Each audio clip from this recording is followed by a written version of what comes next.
What if I told you that you could have your own Netflix, Google Drive, Spotify, and so much more at home for less than the cost of a dinner?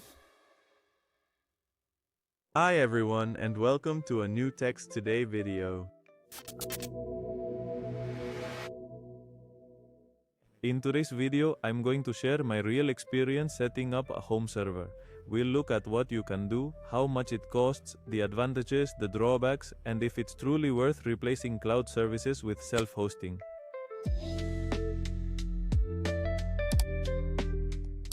But first things first, what exactly is self-hosting? Self-hosting means using your own computer or server to host your files, services, photos, music, even virtual assistants. Everything stays at home under your control. You don't depend on Google, Amazon, or Microsoft. You decide what you store, how you access it, and who has permission. And even if it sounds complex, you don't need to be a systems engineer. In fact, you must are You can start today with an old computer or a Raspberry Pi. There's a huge amount of tools available, but I'll summarize the most useful and popular.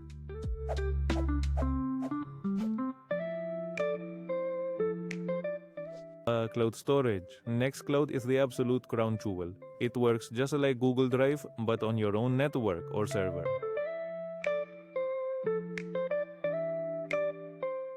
It has mobile applications, you can upload your files and easily share links.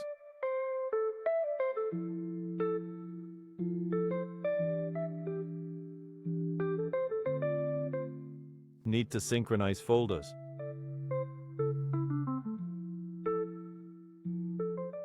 To make some phone calls.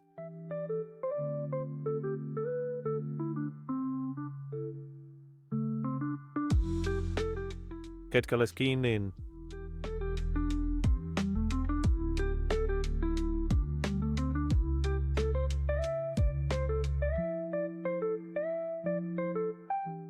You are able to edit documents online.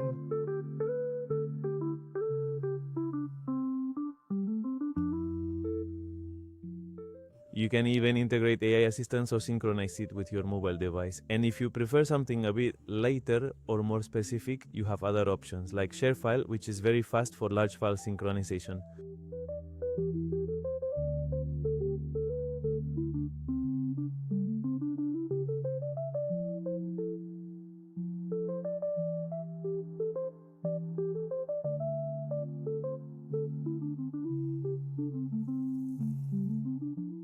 Syncthing, which performs P2P file synchronization.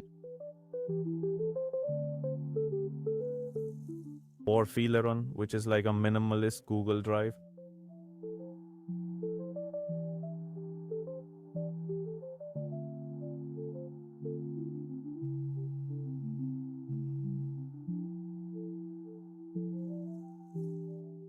Streaming applications. With Plex or Jellyfin, you can create your very own media center. You upload your downloaded movies or series, and the server automatically downloads covers, metadata, and classifies everything by genre, actors, and so on. You can access it from any device, even when you're away from home.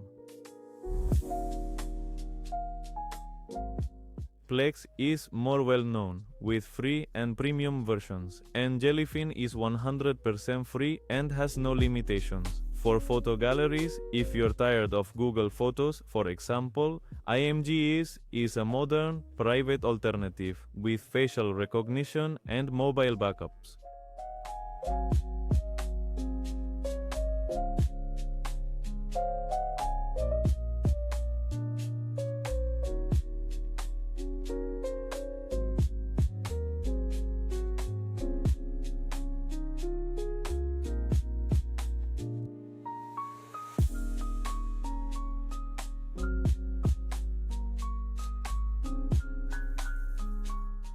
Or you can use Photo Prism.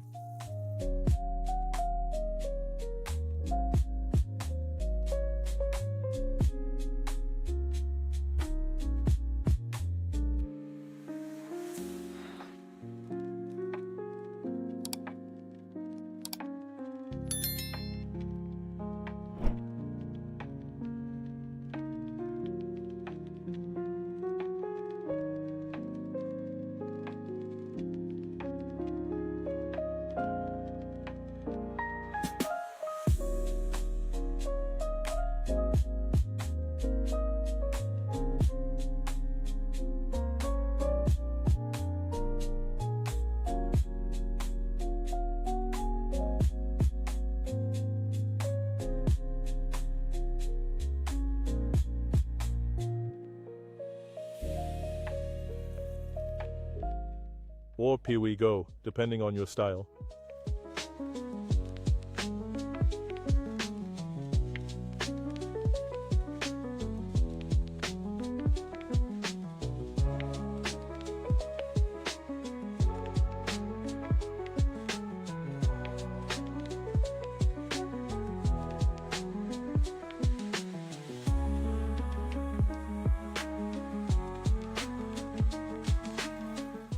And for music, with Navidrome or Coel, you can set up your own personal Spotify. You can access it from any device, create playlists, and share your music. What other services would you like to see in this video? Let me know in the comments below.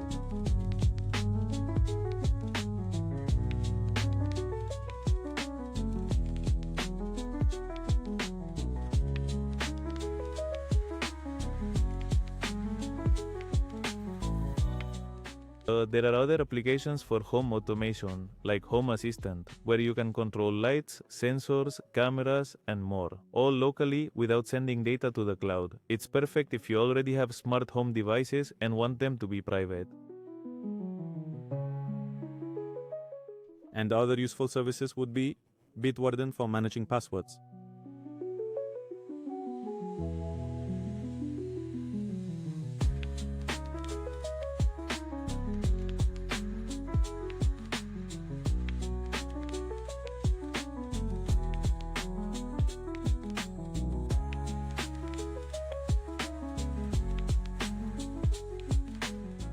What services haven't you?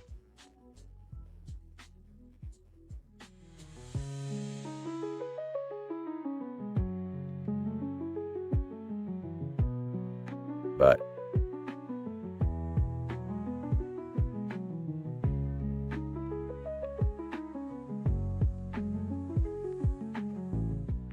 Paperless digitizing and organizing scanned documents.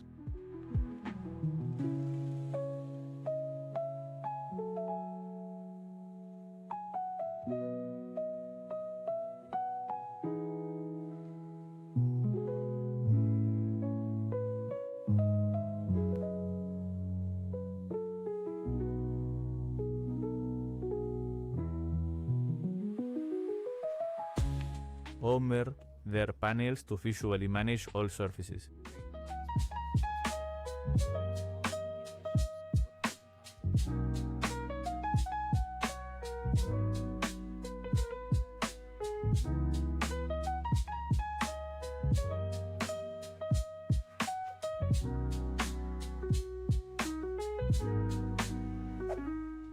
My personal experience. I started out of curiosity. I had an old laptop and an external disk. I installed Ubuntu server, then Nextcloud. It took me an afternoon to get it all running. Over time, I added Jellyfin for my movies, IMG for photos, Navidrome for music, Home Assistant for some home devices, and a game server. Today, I have a mini PC as a 24/7 server and it barely heats up or uses power. The best part is that if tomorrow all my Google accounts are closed, my files, photos, and contacts will still be there. The clear advantages of self-hosting are privacy, as your data remains on your own premises, not on third-party servers. Independence, you decide what works and when. And savings, you avoid monthly fees for each service. Personalization, you can make your cloud function exactly the way you want it to. And learning, as you'll gain expertise in Linux, networking, security, automation, among many other things. But does it have cons? Of course it does. It requires time to install and configure. If you don't know what you're doing, you can expose your data. You absolutely need backups, and you depend on your internet connection and your home's electricity. If there's a power outage, your services will be down, and if you don't back up, you could lose everything. But if you plan it properly, this can be minimized. How much does it really cost?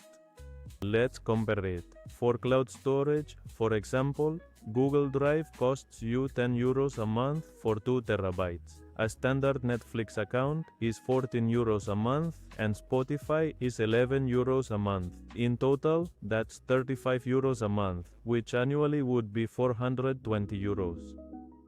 If you self-host these services, considering you need the necessary hardware like a computer or a Raspberry Pi, which cost approximately 80 to 120 euros, plus a 1 or 2 terabyte drive for about 60 euros, and electricity, which in Spain averages 6 euros a month, your total for the first year comes out to 220, because you'll have to purchase the components unless you already possess them. and then from the second year on, you only have to pay for electricity, which is 72 euros a year. So yes, it's cheaper in the medium and long term and gives you much more control. How to get started? I'll give you 5 easy steps to begin. Start with a single server, like Nextcloud or Jellyfin. Use hardware you already have. Don't buy anything new yet.